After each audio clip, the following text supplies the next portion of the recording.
ہر کوئی خدا کی رضا چاہے لیکن خدا مصطفیٰ کی رضا چاہے.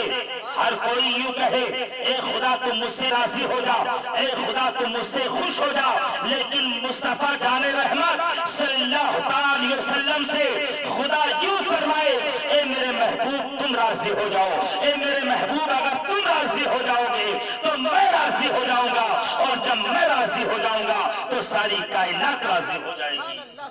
یہ کو تھوڑا سا کم کر اور آواز بڑھا دیجیے. تو حضرات تو ہر کوئی رب کی رضا چاہے. رب تعالیٰ نے ارشاد فرمایا اے جبریل جاؤ جو سب سے خوبصورت براق ہو اسی کو میرے محبوب کی سواری بنائی جائے. حضرت جبریل امی جنت میں گئے. ابھی میں نے کیا کہا کہ 70,000 براق جنت میں چر رہے تھے. حضرت جبرائیل علیہ السلام سارے براقوں کو دیکھتے ہوئے چلے جا رہے ہیں. براق ایک سواری کا نام ہے.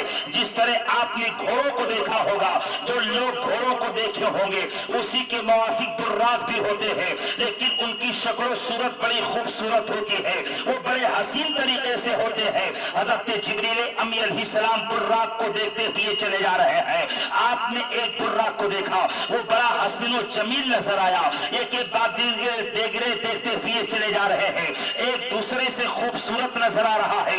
یہاں تک کہ حضرت جبریل علیہ السلام نے تمام براقوں پر نظر ڈالی. لیکن ایک نقطہ دینا چاہوں, جب حضرت جبریل امی علیہ السلام بلے کے لیے جنت میں گئے تھے آپ نے 70,000 براقوں پر نظر ڈالی, لیکن آپ نے کوئی ایسا معاملہ نہیں دیکھا. لیکن جب براقوں پر نظر آپ نے ڈالا تو آپ کیا دیکھ رہے ہیں کہ جنت میں جتنے براق ہیں سب مسکرا رہے ہیں, سب خوشیاں منا رہے ہیں. لیکن ایک براق ایسا ہے جس کے آنکھوں سے آنسو نکل رہا ہے, جو روتا ہوا نظر آ رہا ہے. حضرت جبریل علیہ السلام نے اس براق سے دریافت کیا کہ اے براق, میں نے تمام براقوں پر نظر ڈالی, 69,999 براقوں کو دیکھا, لیکن کوئی روتا ہوا نظر نہیں آیا. لیکن یہ معاملہ سمجھ میں نہیں آ رہا ہے, آخر تم کیوں رو رہے ہو, تمہارے آنکھوں سے آنسو کیوں جاری ہے؟ تو اس براق نے کہا اے جبریل میں اس لیے رو رہا ہوں کہ کہیں ایسا نہ ہو کہ رب کے محبوب کی مجھے سواری نہ بنائی جائے. اب آپ اندازہ لگائیے, رب تبارک و تعالیٰ نے ارشاد فرمایا تھا جبریل جو جنت میں سب سے زیادہ حسین و جمیل براق ہوگا اسی کو میرے محبوب کی سواری بنائی جائے گی. جب جبریل نے اس براق سے دریافت کیا تو اس نے یہی کہا کہ کہیں ایسا نہ ہو کہ رب کے محبوب کی مجھے سواری نہ بنائی جائے.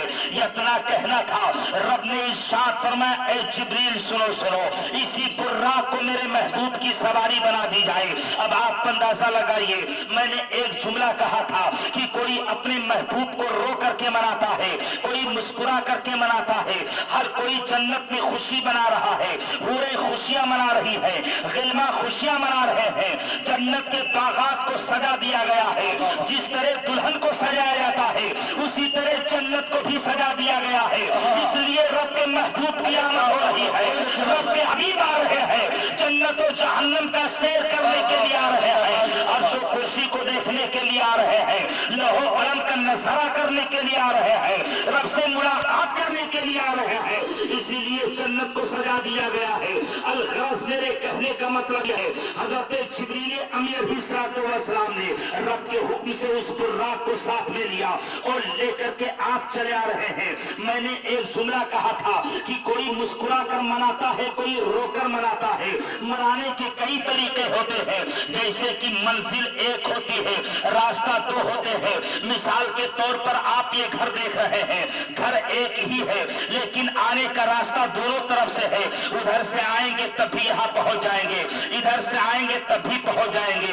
منزل ایک ہی ہے لیکن راستہ دو ہوتے ہیں. اگر رب کے محبوب کو منانے کی بات آئی ہے تو میں آپ کو ایک تاریخ دینا چاہتا ہوں, اور کوئی ایسی ویسی تاریخ نہیں بلکہ میں آپ کو شاہ غزنی اور شاہ مصر کا واقعہ بیان کر دینا چاہتا ہوں. یہاں تک کہ میں آپ کو اچھی طرح سے سمجھا دینا چاہتا ہوں.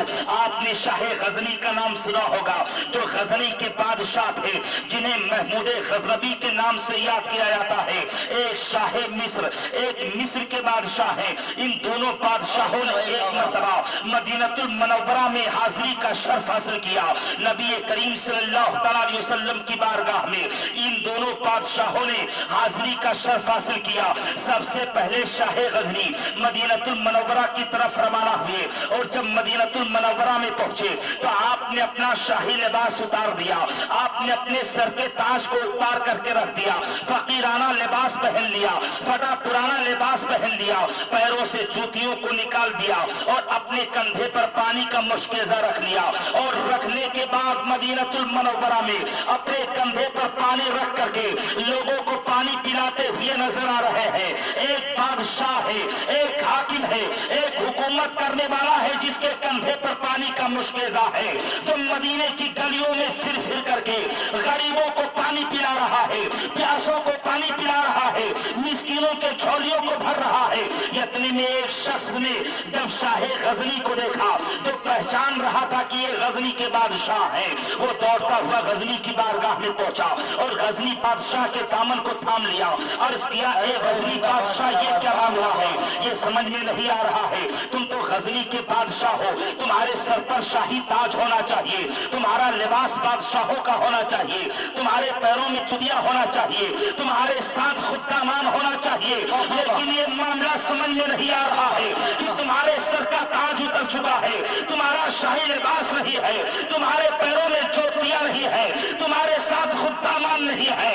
یہ اتنا سننا تھا، شاہ غزنی نے بڑا اچھا جواب دیا تھا، کہا کہ اے پوچھنے والے کیا تجھے معلوم نہیں ہے، اس لیے بریلی کے امام مچھڑ گئے، حرم کی زمین اور قدم رکھ کے چلنا ہمارے سر کا موقع ہے وہ جانے والے۔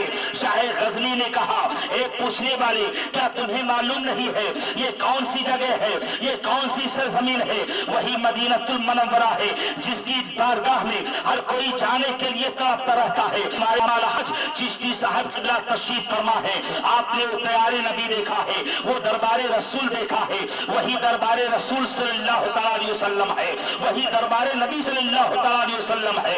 اگر دیوانہ نبی کے روزے پر چلا جائے تو آنے کے لیے اس کا دل نہ کہے، ہر کوئی دیوانہ وہاں پہنچ جائے تو اس کا دل یہی کہے کاش نبی کے روزے پر موت آ جائے۔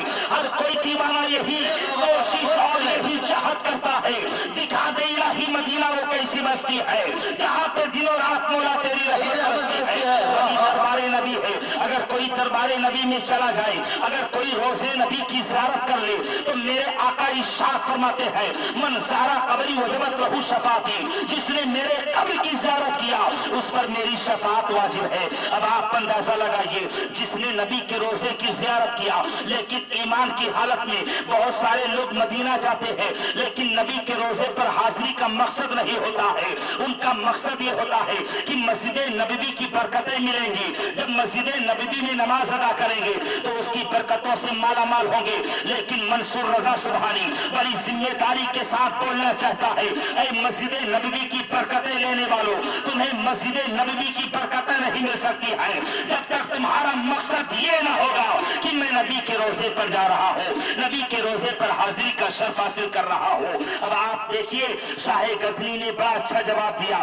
اتنے میں مصر کا بھی بادشاہ رہا تھا، جب مصر کا بادشاہ آیا تو وہ بڑی کروفر کے ساتھ آیا، اس کے سر پر تاج ہے، شاہی لباس ہے، اس کے ساتھ تمام خدامان ہیں، جو بڑی کروفر کے ساتھ مدینہ میں چلا رہا ہے وہی انسان ہے جس نے شاہ غزنی سے پوچھا تھا کہ اے شاہ غزنی تم نے اپنا لباس اتار دیا ہے، اپنے سر کے تاج کو اتار دیا ہے، اس سے پوچھ رہا ہے اے شاہ مصر تمہاری یہ جرت کیسے کہ تم شاہی لباس پہن کر کے سر پر تاج رکھ کر کے گھوڑے پر سوار ہو کر کے اس دربار میں آ رہے ہو؟